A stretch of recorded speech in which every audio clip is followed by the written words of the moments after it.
Malaquias capítulo 2, versículo 7 diz assim: pois os lábios do sacerdote devem guardar o conhecimento, e da sua boca devem os homens procurar a instrução, porque ele é o mensageiro do Senhor dos exércitos. Diga amém. Agora diga comigo: Senhor, fala comigo. Amém. Podem sentar, amados, por favor. Todos os anos, de janeiro a março, nós realizamos na nossa igreja a campanha dos 12 cestos cheios. Em todos os anos eu trago nestas campanhas mensagens de motivação, estímulo, fé. Este ano, porém, o Senhor me direcionou para trazer a mensagem de compromisso, comprometimento. Então, em todos os anos a gente dá um tema geral para esta série. Ano passado, por exemplo, eu acho que eu preguei sobre você se conhece, e aí falei sobre os temperamentos. No ano anterior eu falei aqui sobre o poder que você tem. Um outro ano desses eu falei sobre cura da alma. Teve um ano que eu falei sobre as portas de Jerusalém. Este ano nós estamos falando sobre lidando com as coisas espirituais. A seriedade de lidar com aquilo que é de ordem espiritual.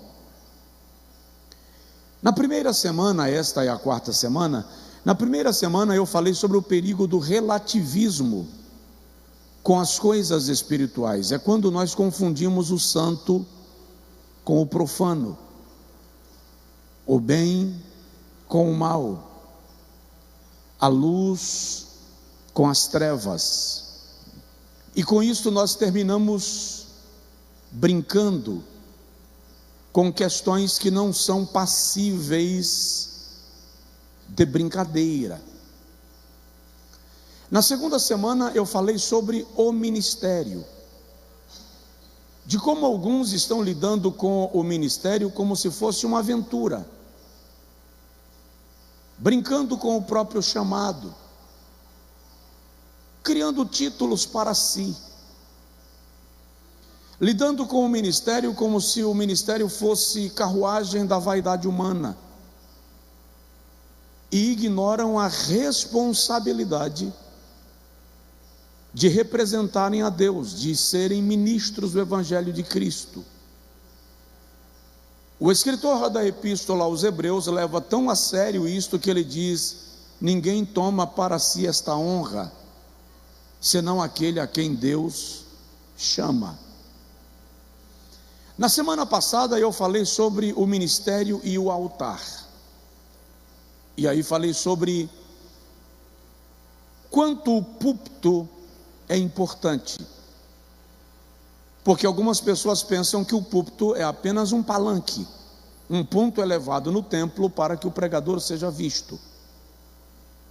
Mostrei para os irmãos que não, que o simbolismo espiritual do altar é muito forte. Em algumas igrejas, deixa eu ver como é que eu digo isso, as mulheres não sobem no púlpito quando recebem a oportunidade. Eu lembro que a primeira vez que eu vim pregar em Feira de Santana, na Assembleia de Deus, o pastor da igreja olhou para mim e fez assim: é você que é Josué Brandão? E eu era novinho, eu tinha 17 anos, 18 anos. Eu falei com ele: sim, sou eu. Ele disse: pensei que era um homem, é um menino. Prega aí embaixo.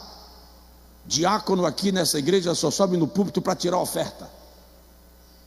E ele me colocou para pregar embaixo, sexta-noite, sábado à noite, domingo de manhã. Aí no domingo à noite, quando eu cheguei, ele disse: hoje você pode subir, você prega a palavra. E aí me deixou subir no púlpito para ministrar. Porque o púlpito sempre foi visto com seriedade. Lamentavelmente, algumas igrejas que têm todo esse limite e controle de acesso ao púlpito, quando chega na época das eleições, fazem do púlpito palanque de campanha política. Aí bagunça o coreto, e todo critério de limitação de acesso ao altar agora é relativizado, badernado, bagunçado. E aí o camarada muitas vezes saiu lá da festa X, veio cheio de cachaça, sobe no púlpito, recebe o microfone, dá a palavra. Não, nós temos que entender que esse lugar é o lugar de onde procedem palavras de Deus, de onde o rebanho é alimentado, de onde a igreja é servida. E a Bíblia diz que todo aquele que sobe no altar será santo, é do Senhor. Hoje eu quero falar um pouco sobre, no primeiro dia eu falei sobre lidando com as coisas espirituais, no segundo dia eu falei sobre o ministério, no terceiro eu falei sobre o ministério e o altar. Hoje eu quero falar sobre o altar e a palavra. O altar e a palavra. Tem muita gente ocupando o púlpito para falar besteira e ignora que quem ministra a palavra responde diante de Deus por aquilo que ministrou. O meu avô paterno, o pai do meu pai, portanto, era presbítero da igreja presbiteriana em Mairi. E ele tinha uma frase comum, constante. Ele dizia: quem ouve, aprende. Quem fala, tem responsabilidade. Quem ouve, aprende. Quem fala é responsável por aquilo que diz, por aquilo que ensina. Charles Spurgeon é considerado o príncipe dos pregadores. Viveu na Inglaterra no século 17 e é considerado um dos maiores pregadores da história da igreja. Spurgeon tem uma frase que ele diz que o pregador precisa se distinguir acima de todas as demais pessoas como homem de oração. E ele diz: se ele ora como um cristão comum, então ele é um hipócrita. Ora mais que os cristãos comuns, ou de outra forma estará desqualificado para o cargo que assumiu. Então, na compreensão de Spurgeon, aquele que sobe no altar para pregar a palavra deve, antes de tudo, ter tempo na oração, ter tempo na busca da presença de Deus. Significa dizer que subir ao altar para ministrar a palavra sem antes ter se curvado aos pés daquele que fala é um erro. Tem alguém na casa? Eu disse aos irmãos ao longo das terças anteriores que homens verdadeiramente chamados por Deus não lidam com o ministério como se fosse um hobby. Homens verdadeiramente chamados por Deus não lidam com o ministério como se ele fosse uma oportunidade, uma aventura. Nem lidam com o altar como se fosse o lugar da sua promoção pessoal. O púlpito não é o lugar onde eu me apresento. O púlpito não é o lugar onde eu faço o meu nome. O púlpito é o lugar onde eu apresento o nome daquele que me chamou. Lembro do pastor norte-americano Robert Liardon. Ele é pastor na cidade de Seattle. E ele conta que uma certa feita, ele começou a ser muito atacado na cidade. Outros pastores falavam mal dele, faziam publicações angustiosas contra ele, estavam detratando a sua imagem e a sua moral. E ele foi orar e disse a Deus: estão destruindo o meu nome, estão acabando comigo. E o Senhor perguntou para ele: Robert, qual é o nome que salva? E ele disse a Deus: o teu. E o Senhor perguntou para ele: qual é o nome que cura? E ele disse a Deus: o teu. E o Senhor perguntou para ele: qual é o nome que liberta? Ele disse: o teu. E o Senhor falou com ele: então esquece o teu nome, prega o meu, que eu cuido do teu. Todo pregador precisa saber que o papel dele é enaltecer o nome do Senhor. Pregar a palavra é um ato de tamanha responsabilidade. Eu disse terça-feira passada que quando um médico comete um erro, ele pode matar um paciente. Quando um pregador comete um erro doutrinário, ele pode matar toda uma geração. O meu pastor em São Paulo, o pastor Raimundo de Jesus, já dorme no Senhor, um sargento, tenente do exército. Era um homem bastante incisivo, rude até muitas vezes. E ele pregava dando murro com a mão fechada em cima do púlpito, e ele tinha a mão que parecia uma pá. E um dia ele disse: tem pastor que vai para o inferno só porque é pastor. E eu achei muito forte a frase, e depois do culto perguntei para ele: pastor, por que essa frase? Ele disse: porque pastores no lugar errado levam pessoas para a perdição e são responsáveis por estas pessoas.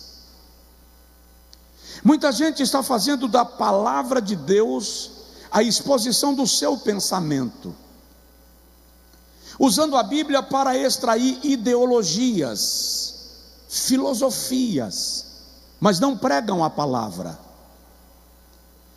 Na primeira carta do apóstolo Paulo aos Coríntios, capítulo de número 15, versículo de número 34, Paulo diz assim: desperte a justiça e não peque mais, e não pequeis mais.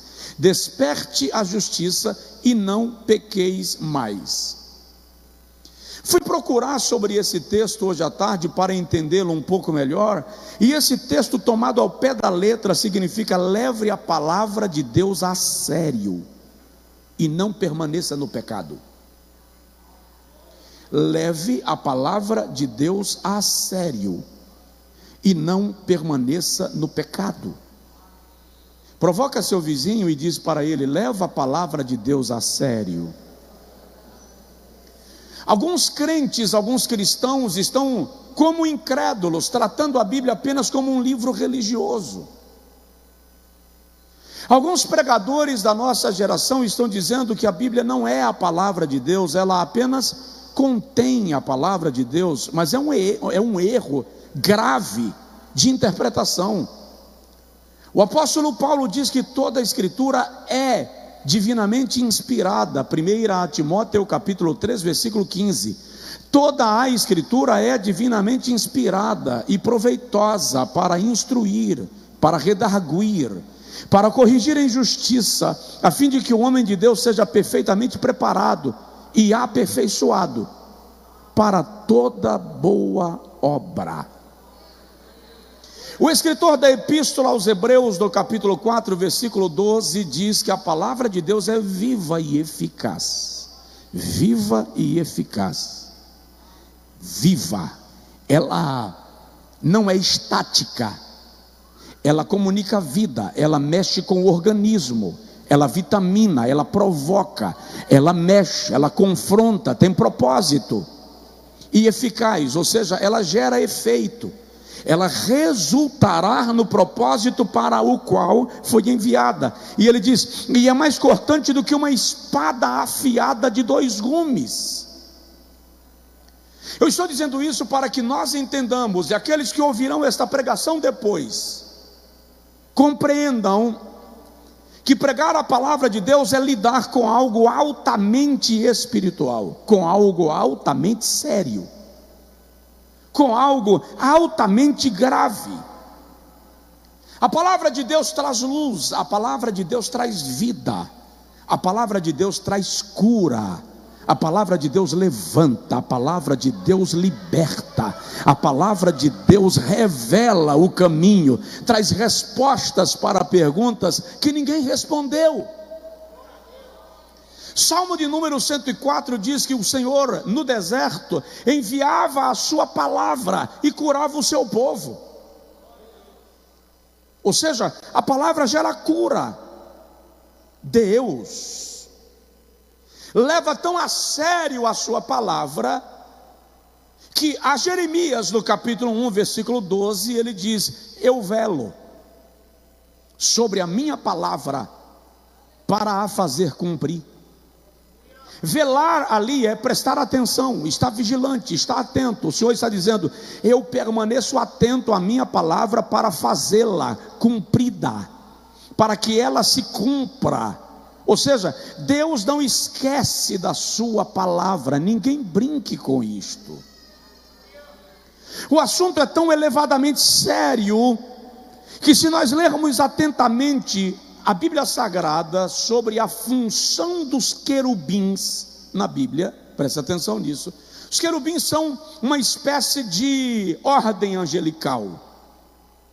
Eles são considerados anjos da face de Deus. Em Ezequiel capítulo de número 1, eles aparecem diante do trono, e eles passam pelo trono. E se o irmão ler a Bíblia, os únicos que têm acesso ao trono são os querubins, para você ter uma ideia de quão especiais eles são na presença de Deus. Tanto em Ezequiel capítulo 1, quanto em Apocalipse capítulo de número 4, Ezequiel 1, versículo 9 ao versículo 11, e Apocalipse capítulo de número 4, versículo 5 ao versículo 8, ambos os profetas dizem que os querubins aparecem diante de Deus com 4 faces. E eles dizem, tanto Ezequiel quanto João dizem, que um tem a face de um leão, o outro tem a face de um bezerro, o outro tem a face de uma águia, e o outro tem a face de um homem. Quando nós olhamos acerca disso e chegamos nos evangelhos, você vai perceber que os 4 evangelhos são representados por esses 4 seres. O evangelho de Mateus é representado pelo leão, porque é o evangelho do rei. O evangelho segundo Marcos é representado por um boi ou por um bezerro, porque é o evangelho do servo. O evangelho de Lucas é representado por um homem, porque nele Jesus é conhecido como o Filho do Homem. E o evangelho segundo João é representado por uma águia, porque nele Jesus é o divino encarnado. O que eu quero dizer com isto? O que eu quero dizer é que a palavra de Deus é tão séria, que biblicamente dá-se a compreender que os querubins são guardiães dos oráculos de Deus. Vou traduzir. Eles são guardiães dos oráculos de Deus. Em Êxodo 25, 22, existem 2 imagens de querubins acima do propiciatório. O que é o propiciatório? A tampa da arca. E os querubins estão de frente um para o outro, olhando para dentro da arca. Por quê? Porque dentro da arca está um vaso com a amostra do maná.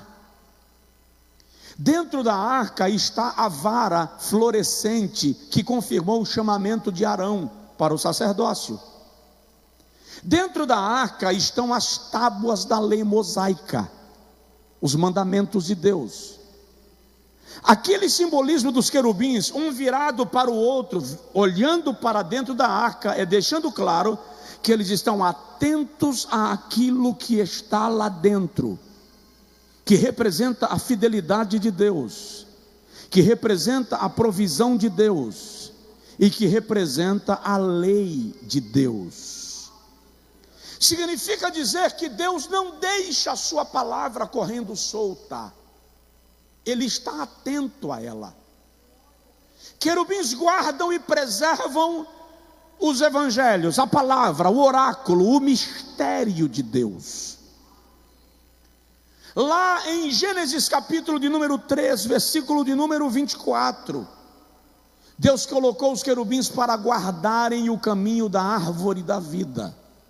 Ou seja, aquilo que eu prego, aquilo que eu digo sobre a palavra de Deus está sob olhos atentos de seres espirituais a quem Deus designou para observarem a preservação da sua palavra. Tem alguém me entendendo aqui, sim ou não? Jesus diz em Mateus 24, versículo de número 35, passarão os céus e a terra, mas as minhas palavras não hão de passar. Eu acho que as pessoas leem esses textos e pensam que é romance. O que Deus está dizendo é: pode a terra rachar, pode os céus se rasgarem, mas a minha palavra não cairá por terra, a minha palavra não perderá a sua validade. Aleluia! E tem gente que não leva isso a sério, ao ponto de pregar a palavra de Deus com um senso de responsabilidade. Deixa eu te dizer uma coisa: o nome de Deus está acima de tudo e acima de todos. O seu nome está acima dos céus e acima da terra. Está escrito que os demônios tremem diante do seu nome. Satanás arreia diante do seu nome. Não há nome semelhante ao nome de Deus. O judeu leva o nome de Deus tão a sério, que o rabino, o escriba judeu, não ousava sequer pronunciar o nome de Jeová. A palavra Jeová não é o nome de Deus, é uma transliteração. O nome de Deus é impronunciável. Ele é a composição de 4 consoantes, que os judeus chamam de tetragrama. Não dá para pronunciar, justamente para não haver o risco de pronunciar o seu nome em vão. Tamanha a seriedade do nome de Deus. Aí, no Salmo de número 138, versículo de número 2, o salmista diz que a palavra de Deus é tão séria, que ele diz assim: colocastes a tua palavra acima do teu nome. Você me entendeu? O nome de Deus é tão poderoso que o escriba judeu não ousa sequer pronunciar. Satanás estremece diante do seu nome. Mas a Bíblia diz que ele colocou a sua palavra acima de todo o seu nome. E nós estamos vendo meros seres mortais banalizando a palavra de Deus, pior, no altar. Nós estamos vendo meros seres mortais distorcendo a palavra de Deus. É tão sério que no Apocalipse capítulo 22, versículos 18 e 19, o Senhor diz assim: todo aquele que acrescentar uma palavra a esta palavra, terá os juízos acrescentados sobre ele. E todo aquele que diminuir, que subtrair, que eliminar, se alguém tirar qualquer das coisas das palavras deste livro, Deus lhe tirará a sua parte da árvore da vida e da cidade santa. Vamos repetir? Se alguém acrescentar alguma coisa, Deus lhe acrescentará as pragas que estão escritas nesse livro. E se alguém tirar alguma coisa, Deus tirará a sua parte na cidade santa. O que será dos pregadores da minha geração, guardando algumas poucas exceções?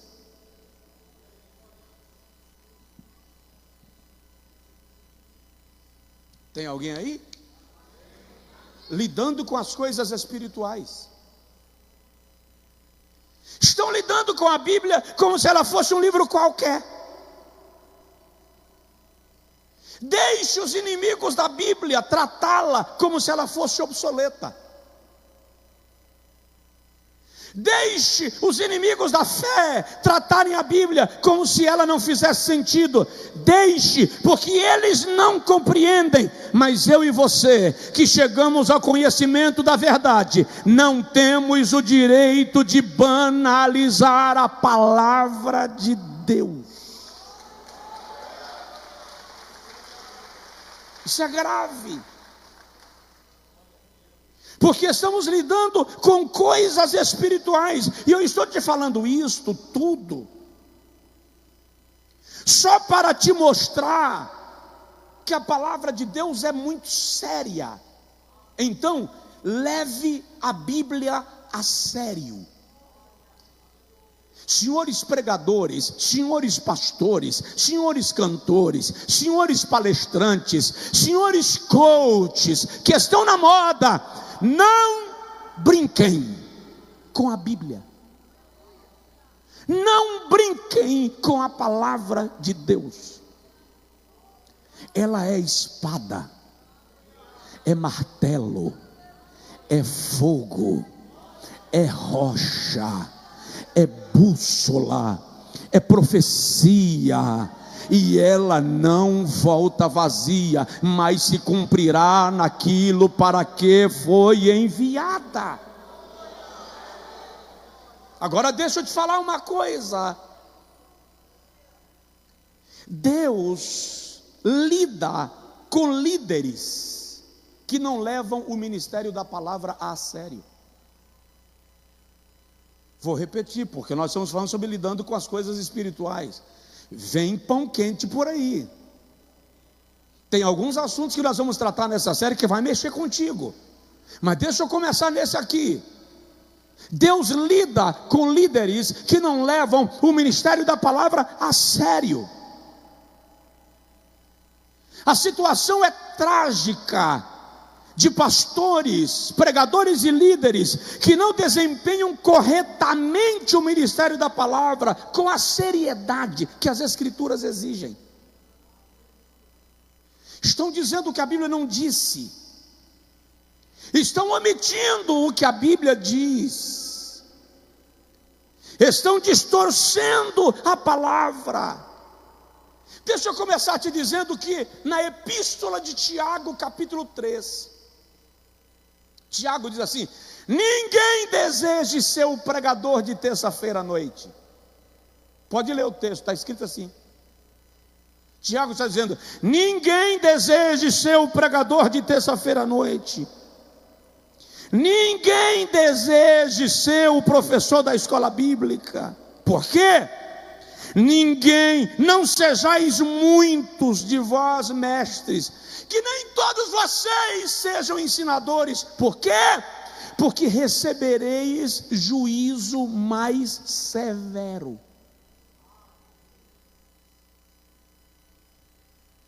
Porque recebereis juízo mais severo. Pregar não é hobby.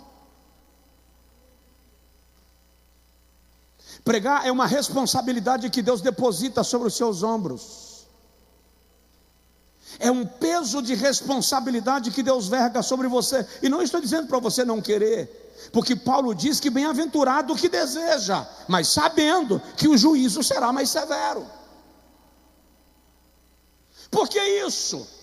Porque no Evangelho segundo Mateus, capítulo de número 18, versículo de número 6, Jesus diz que aqueles que fizer tropeçar um dos pequeninos, melhor lhe seria amarrar uma rocha no pescoço e se lançar ao mar.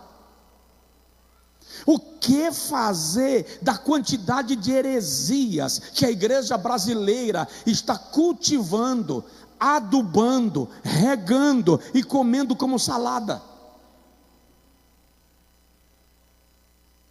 Eu tenho ouvido tanta bizarrice nos púlpitos da igreja brasileira que chega a ser assustador. Eu estou vendo gente que não foi chamado para a palavra se reivindicando sobre si o título de melhores expositores. Eu estou vendo coaches trazendo para si a responsabilidade pastoral. Isso me ofende? Não, isso só aumenta a tua responsabilidade. Vai na fé. No dia de prestar conta pelas almas, cada um vai entender o peso que é responder pela alma daqueles que estão debaixo do seu pastoreio. Eu estou vendo gente abrindo igreja em cada esquina, achando que é ponto de comércio. Eu vi um camarada, disse a mim: vou abrir uma igreja para ver se fico rico. Eu disse: vai na fé. Vai nessa tua força. Não precisa queimar não, deixa aí.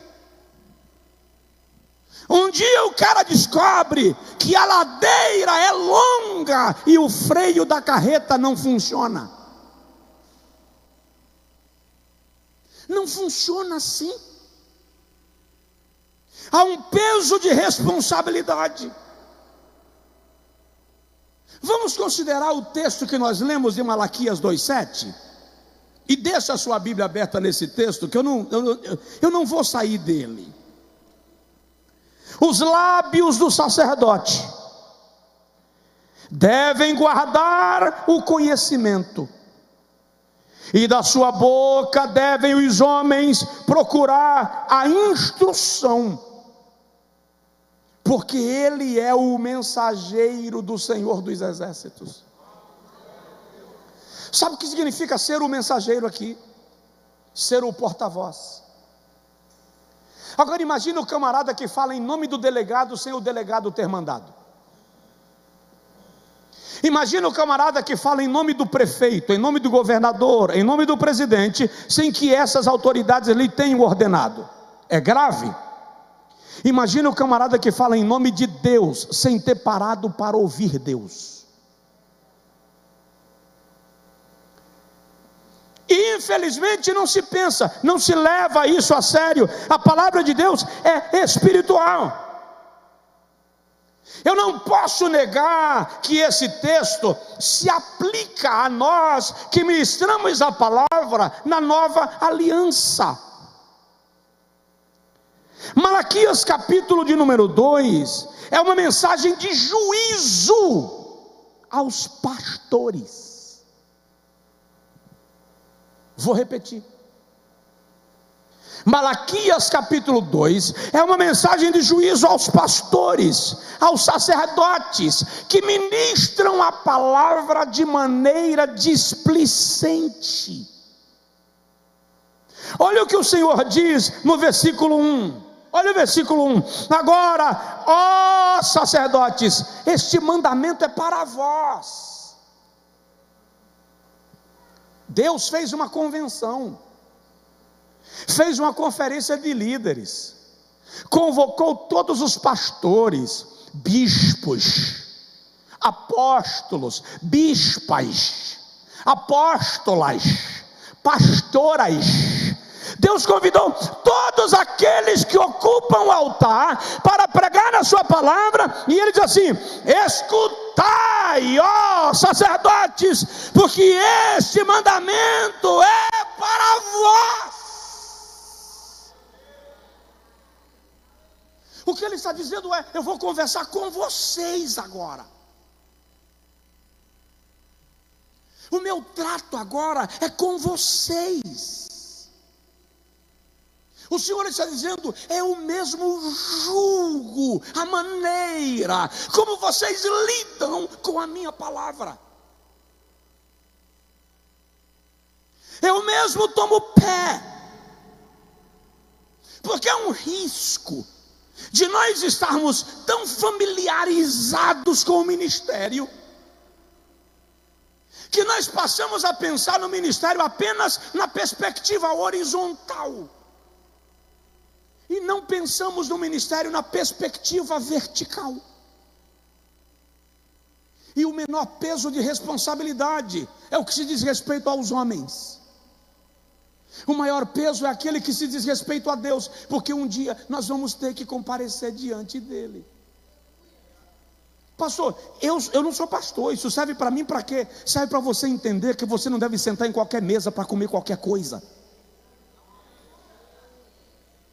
Que tem gente por aí servindo pipoca, dizendo que é alimento. Igreja sendo alimentada de pizza vencida, congelada, se contentando com sopinha miojo, quando o banquete de Deus é farto, é abundante, e Deus tem palavra para quem deseja se alimentar dela. A quem dera que Deus desperte uma igreja faminta pela palavra, mas exigente naquilo que ouve. Uma igreja que não se contenta com qualquer coisa. Eu disse a um pregador uma certa feita: não vai para a Bahia levar farofa de Josefina. Pode deixar que farofa de Josefina eu também sei fazer. Porque os camaradas vêm lá de outras regiões e pensam que aqui a gente não pensa, que a gente é raso, que a gente não lê a Bíblia. E aí vem para cá falar abobrinha. E eu disse: não. Chegou lá, prega a Bíblia, filho. Entra na caverna e traz coisa do fundo do poço, porque nós conhecemos a fonte, nós bebemos água da fonte, nós conhecemos a mesa do banquete.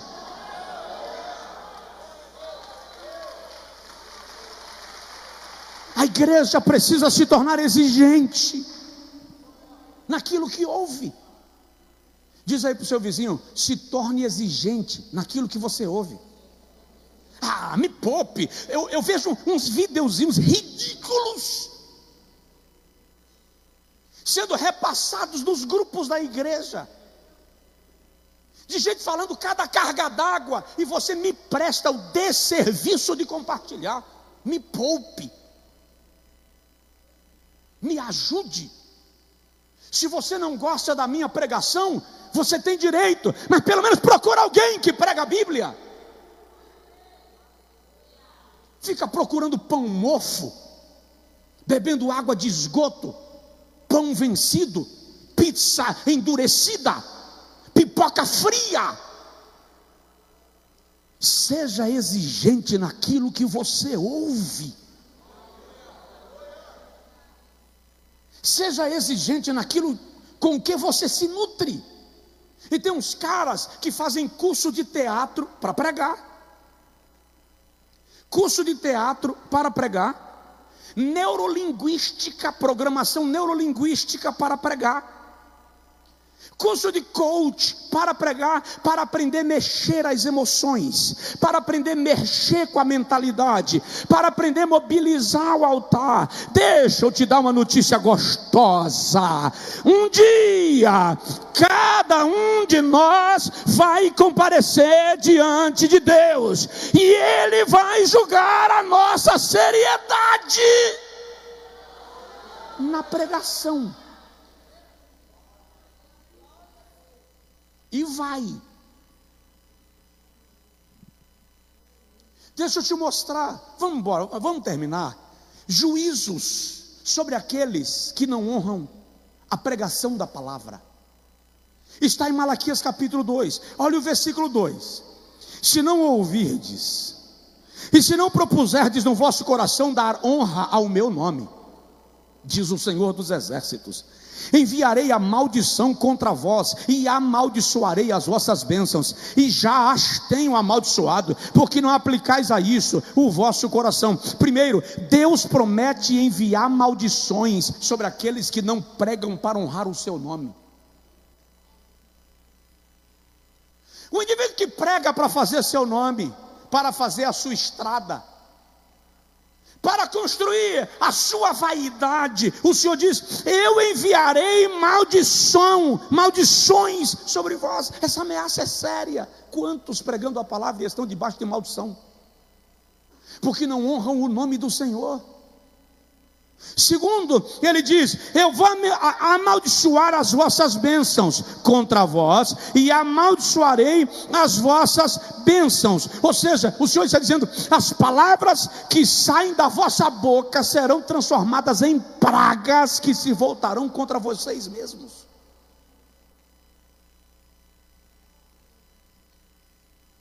Estamos falando sobre lidando com as coisas espirituais. Acho que não venho na próxima terça.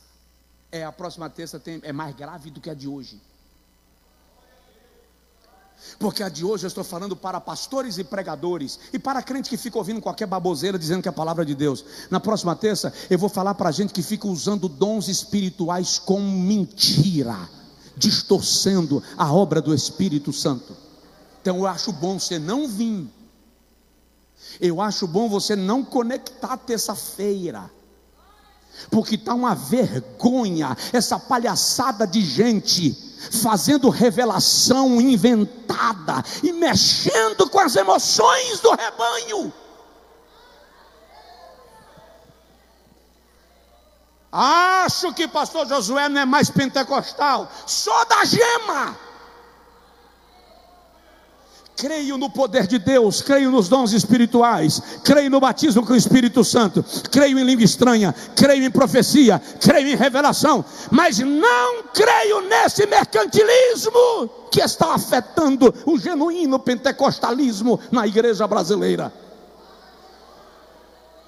Vamos lá.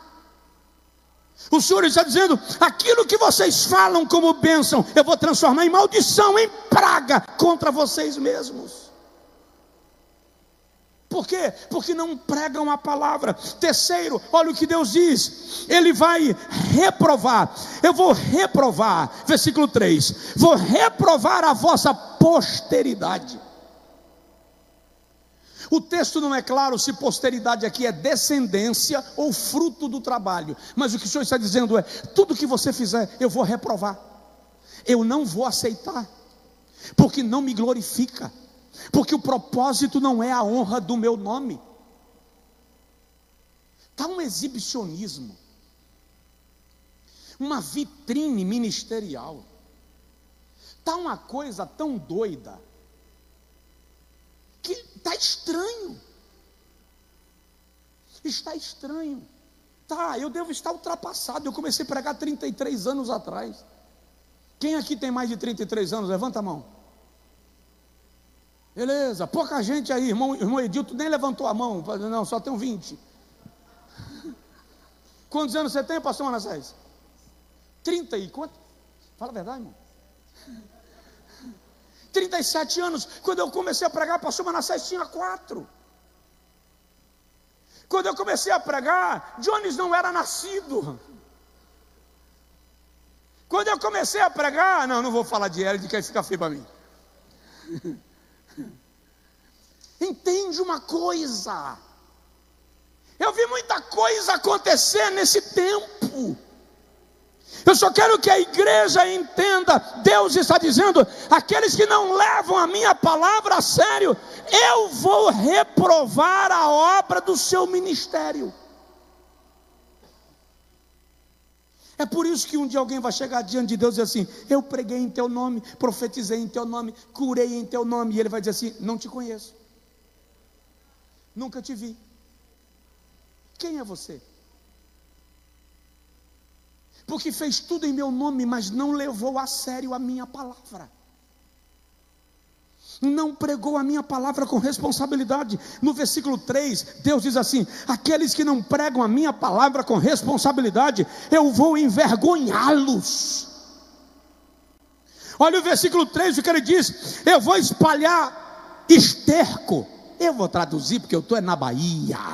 Eu vou espalhar cocô, eu vou espalhar merda na cara desses pregadores que não honram a minha palavra no altar. Você deu para entender a gravidade disso? Tá bonitinho, tem púlpitos aí, floreados, templos lotados, gente mobilizando, fazendo nome e renome, ganhando um dinheirão no altar, e está achando que tudo se resume aqui e a rede social. Um dia nós vai ter que sentar diante daquele que tem o cetro de justiça e que julgará segundo a sua palavra. É aí que eu quero ver. É aí que a gente vai entender a seriedade do negócio. Olha para mim. Você sabia que ninguém me condene? Você sabia que tem coisa na Bíblia que eu não concordo? Eu já disse para Deus: mas isso aqui podia ser diferente. O senhor podia pegar mais leve. Não dava para ser mais flexível aqui? Mais jeitoso, mais democrático? E um dia eu estava estudando um assunto muito complexo e li muitos livros sobre o assunto. E quando eu cheguei a uma determinada conclusão, eu disse a Deus: Senhor, eu não concordo. E levantei, saí da sala de estudo, falando com Deus: eu não concordo. Não, está errado. O senhor podia ser mais leve. Afinal de contas, a vida aqui não é igual lá em cima. Na hora, o Espírito Santo falou comigo e disse assim, e nesse tom: e quem é você para concordar ou discordar daquilo que eu estabeleci como princípio? Aí eu disse: não, senhor, eu não sou ninguém não. Eu só estava dando minha opinião. A Bíblia não gera conforto, gera confronto. A Bíblia te tira da igreja muitas vezes com raiva. Tem gente que vai sair daqui hoje chateado. Fui para o culto para ouvir uma palavra de fé. Tive um dia tão difícil. Do que adianta eu te dar uma palavra de fé depois de um dia difícil e depois você ir para o inferno?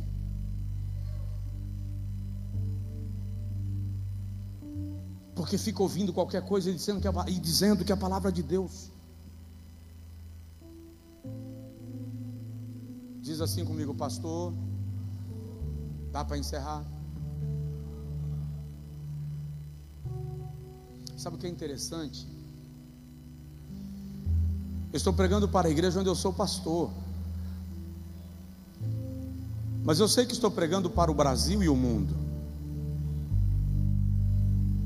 Mas Deus sabe com que temor eu estou pregando. E mais do que temor, com um pouco de medo. Na medida que eu estudo esses assuntos, eu tenho dito ao Senhor: eu estou preocupado. Primeiro, porque eu não quero que ninguém entenda que eu estou julgando ninguém. Porque, olha bem para mim, eu não julgo ninguém em nenhuma situação. Eu fui vacinado, eu simplesmente não julgo. Não importa qual é a circunstância, eu não julgo. Fui vacinado, eu não preciso me esforçar para não medir as pessoas. Eu simplesmente não meço as pessoas. Não faz parte mais do meu comportamento, sob nenhuma hipótese, em nenhuma circunstância. Então eu não quero que ninguém entenda que eu estou medindo quem quer que seja. Por outro lado, o Paulo diz assim: eu prego com muito temor, porque eu não posso, depois de pregar a muitos, eu mesmo ser condenado pela minha pregação. E isso é muito grave. Então eu estou lendo os textos, e hoje eu estava conversando com meu filho, e eu disse para ele assim: todas as vezes que eu vou pregar, antes de pregar para a igreja, eu estudo a ministração inteira, e depois eu prego para mim. Eu pego o texto, sento, fecho os olhos e prego para mim.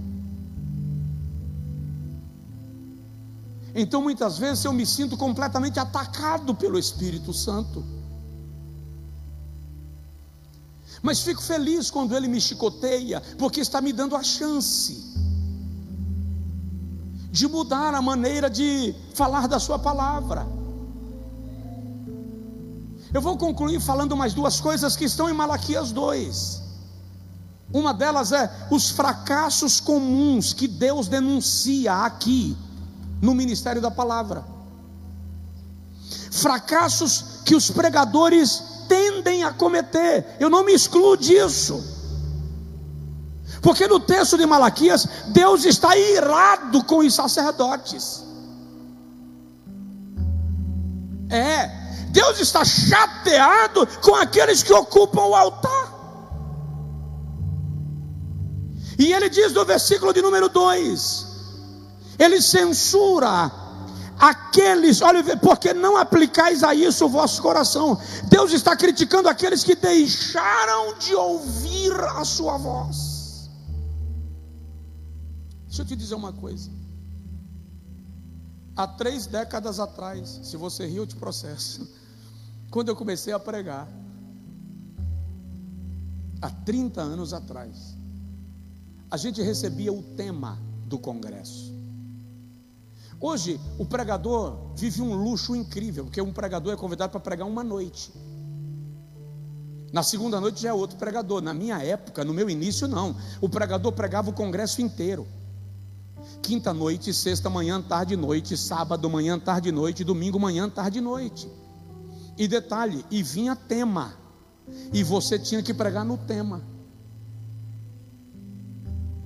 Aí depois que você estudava o tema e elaborava os esboços para ministrar, nós éramos ensinados, eu fui ensinado assim: agora você tem que orar para perguntar ao Senhor se é isso que Ele quer que você fale. Então, na minha cultura e na minha escola de formação ministerial, eu não tenho o direito de escolher o que vou pregar hoje à noite. Eu preciso ir orar e falar com Deus: Senhor, qual é a palavra de terça-feira? E o Senhor me direcionar qual é a palavra de terça-feira. Por quê? Porque à luz das Sagradas Escrituras, o sacerdote é um mensageiro do Senhor. Então ele não fala o que ele quer, ele fala o que Deus quer que seja dito. Então, estudar muito para pregar e orar pouco é como um pássaro com uma asa quebrada. Apenas uma asa funciona, a outra não. Tecnicamente, antes de vir ao altar, eu preciso ir à presença de Deus para ouvi-lo. Fala comigo. O que o Senhor quer falar com o teu povo? Infelizmente isso já não é uma prática comum. E o Senhor condena aqui os sacerdotes, porque já não ouvem a sua voz. Segundo, o Senhor condena esses sacerdotes por deixarem de buscar a honra do seu nome. Versículo 2. O propósito não é honrar o seu nome, mas contabilizar resultados para si.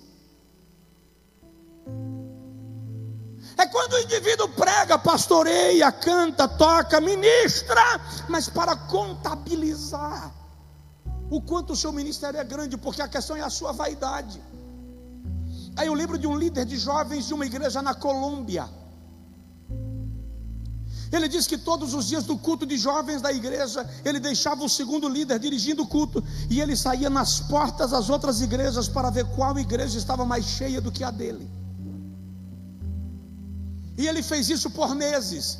E ele chegava cobrando da equipe com base no que ele viu nas outras igrejas. Olha, a igreja tal está mais cheia, a igreja tal tinha mais carro no estacionamento. E ele apertava o juízo. Um dia ele deixou o vice-líder dirigindo o culto e entrou no carro. E quando ele estava ainda no estacionamento, ele disse que Deus falou com ele: não vá para a porta das igrejas, vá para a porta das boates, vá para as portas dos clubes noturnos, vá para as portas dos prostíbulos e averigue onde está mais cheio. Quando nós pregamos em nome da nossa vaidade, nós competimos com outra igreja. Quando nós pregamos para a glória do nome do Senhor, nós competimos com o inferno, e temos autoridade em Cristo para vencê-lo.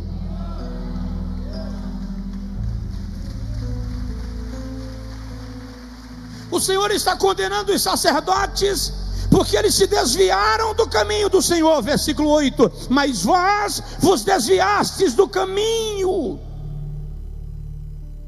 Versículo 8: se afastaram do caminho de Deus,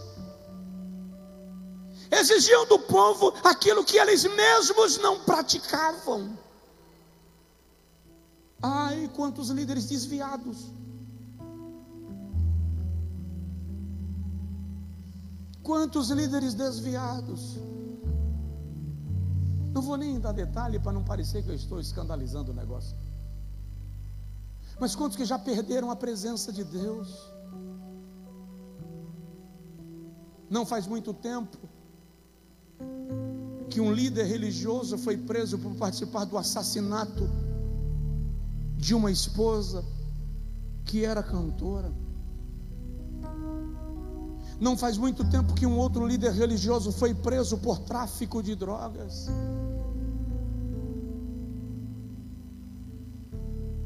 Se escondendo atrás da bandeira do ministério, para praticar coisas que aborrecem a Deus. Se desviaram e não viram. Perderam o Espírito Santo e não perceberam. Acho que de vez em quando a gente deveria se beliscar. Espírito Santo, o Senhor ainda está aqui. Mostra aí para mim que o Senhor ainda está aqui. Não deixa eu esquecer da tua presença. A Bíblia diz que o Espírito do Senhor abandonou a Sansão, e Sansão não viu que o Espírito Santo não estava mais com ele. Pergunta aí para o seu vizinho: o Espírito Santo habita aí? Pergunta aí: o Espírito Santo habita aí? Senhores pastores, tomemos a sério a pregação. Tomemos a sério ser professor de escola bíblica. Tomemos a sério ser líderes de discipulado. Por quê? Porque cada um desses irmãos, cada um deles, vai dar conta de si mesmo a Deus. Ele não vai nem responder pela mulher dele. A Bíblia diz que cada um dará conta de si mesmo a Deus. Mas para os pastores, a Bíblia diz que eles vão dar conta das almas, das quais cuidaram. Eu vou ter que responder por aqueles a quem eu ensinei, e os ensinei errado, e os afastei do caminho da verdade. Vou ter que responder diante de Deus por eles. Sinceramente, estou me perguntando se não é melhor recuar, né? Mas que tem um bocado de gente que deveria entregar a credencial, deveria. Que tem um bocado de pastor aí afora que deveria desistir dessa ideia de ser pastor, tem. O Senhor repreende os sacerdotes pela sua parcialidade na aplicação dos mandamentos. Versículo 9: eu vos fiz desprezíveis e indignos diante de todo o povo, porque não guardastes os meus caminhos, e ainda fizestes acepção de pessoas na lei. Ou seja, pregavam apenas aquilo que era conveniente. Pregaram apenas aquilo que era agradável. Alguém falou comigo essa semana: pastor, o senhor está subindo no púlpito, deixando o cajado ali embaixo e subindo só com a vara. Mas sabe o que eu descobri? Que o cajado e a vara era a mesma peça. O pastor de ovelhas não ia com duas coisas na mão, era só o cajado. Numa ponta era cajado, a outra ponta era vara. Então, quando ele precisava usar o cajado para pegar a ovelha que caiu na ribanceira, ele colocava a ponta que era o cajado e trazia a ovelha. Mas quando ele percebia o lobo, a hiena, a serpente na beira do caminho, o leão, o urso, ele pegava a outra ponta e atacava com a vara. Na verdade, eu me despertei para estudar sobre isso por causa dessa fala. Deixa eu ver como era a vara e como era o cajado. Era a mesma coisa.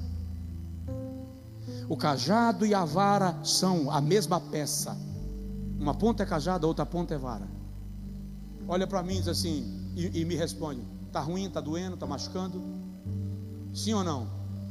Sim ou não? Fala a verdade, sim ou não? Sabe por quê? Porque vara não machuca ovelha. Vara machuca lobo, hiena, serpente, predador. Ovelha desfruta do gozo do cajado.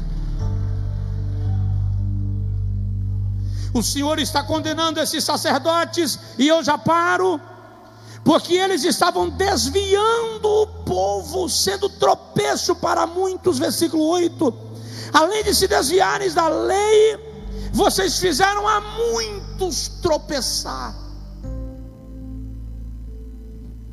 tem um bocado de cara aí, vou usar esse termo, fazendo a igreja tropeçar com ensinos duvidosos, com heresias no altar, falando bonitinhos, amanteigados, mas pregando heresia,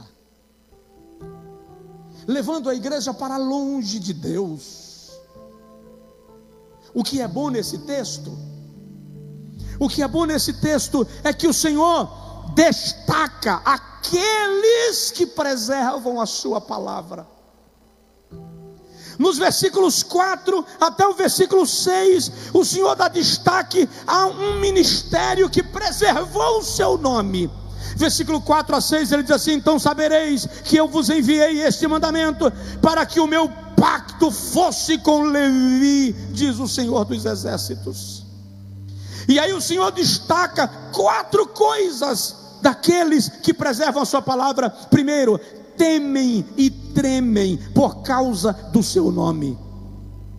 Ele diz: meu pacto com ele foi de vida e de paz, e eu lhes dei para que me temesse, e eles me temeram e tremeram por causa do meu nome. Aqueles que têm temor de Deus e tremor na sua presença serão preservados. O que é tremor? Trata de você ser tomado pela presença de Deus e ser tomado de terror, pavor, pela grandeza da sua presença. É você levar Deus tão a sério que você não ousa brincar com Ele. É levar Deus tão a sério que você não ousa brincar com as coisas de Deus. Diz para o seu vizinho: não brinque com as coisas de Deus. Um humorista brasileiro estava fazendo uma apresentação em Juazeiro, me parece que do norte, no Ceará, e ele começou a imitar línguas estranhas. Se levantou um fazendeiro da região e pediu o microfone e disse para ele: eu lhe admiro demais, sou seu fã, sou católico, mas deixa eu te pedir uma coisa: não brinque com as coisas de Deus. Um fazendeiro católico, devoto, em Juazeiro do Norte, defendendo a preservação da manifestação do dom espiritual, e nós crentes que nos dizemos pentecostais rindo de piadas com imitação de línguas estranhas. Entende que nós estamos distorcendo. O Senhor diz que o sacerdócio de Levi temeu e tremeu diante do seu nome, e foi fiel ao cerne do seu chamado. Olha o que ele diz no versículo 6: a lei da verdade esteve na sua boca, e a impiedade não achou os seus lábios. Ele andou comigo em paz e em retidão, e da iniquidade apartou a muitos. Aquele que de fato teme ao Senhor sabe o propósito do seu chamado e não brinca com o seu chamado. É por isso que eu digo sempre: não brinque com o chamado de ninguém, não ataque o ministério de ninguém, porque você não sabe o nível do chamado que ele tem em Deus. Não esquece, Deus sempre chamará líderes para uma conversa. Deus sempre provocará um encontro com líderes para uma conversa. Eu estava saindo do culto um dia, e na saída do templo estava um pastor, e eu nunca mais o tinha visto, e falei com ele: rapaz, que alegria te ver, prazer. Ele disse: varão, eu tenho que te pedir perdão. Te pedir perdão por quê? Porque eu intentei contra você, eu armei contra você. Eu já sabia do que tinha acontecido, porque quando ele fez a armação, a pessoa que seria usada para a armação me disse. E ele disse: eu infartei, e no corredor do hospital, agonizando para a morte, eu vi quando Jesus encostou do lado da maca. Ele disse: e falou comigo: se você me prometer que se levantará do leito e vai pedir perdão ao meu servo, você vive. E ele disse a Deus: eu vou. Se eu vim te pedir perdão, varão. Isso aí, irmão, se Deus te levou tão a sério o assunto, que te mandou vir pedir perdão, é capaz de que, se eu não te perdoar, eu vá para a mesma maca de onde você saiu. Está perdoado em nome de Jesus. Vamos caminhar. Seja fiel ao chamado. Não negocie o seu ministério. Não venda o seu chamado. Olha para mim, quanto vale a unção que Deus te deu? E agora eu digo para pastores, pregadores, bispos, apóstolos, aqueles que pregam a palavra e cantam: quanto vale a unção que Deus te deu?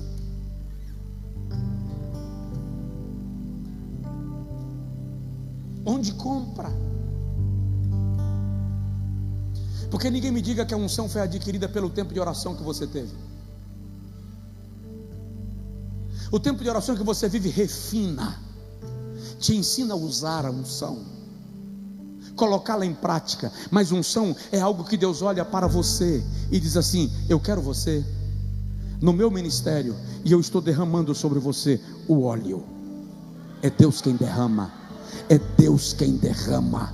Você não atrai a unção, você não compra a unção, você não se torna digno dela. É Deus que, por graça e misericórdia, olha para você e derrama. Ele dá, Ele tira. Por quê? Porque a unção é dele. Então, seja fiel ao chamado. Olha o que o texto diz: esses que são fiéis ao chamado salvam a muitos da iniquidade. Versículo 6.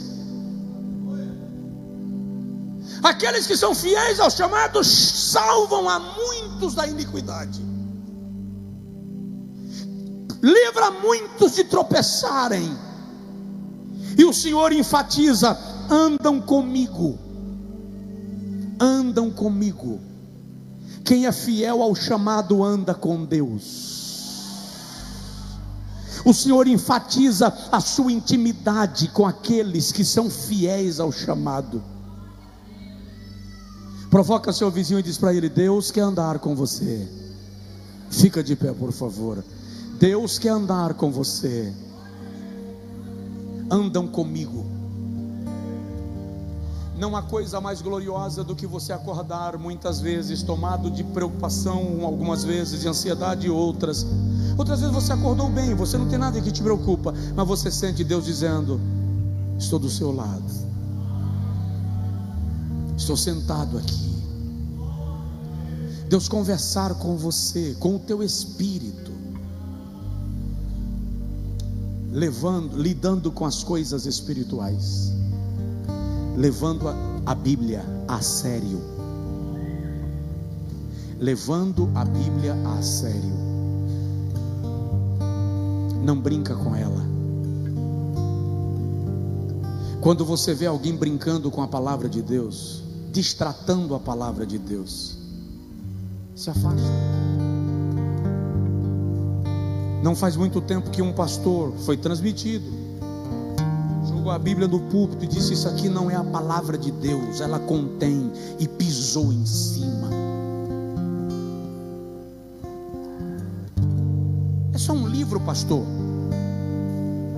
Para de idolatria. Diz isso para um irmão na Coreia do Norte, que não consegue ter acesso sequer a uma página.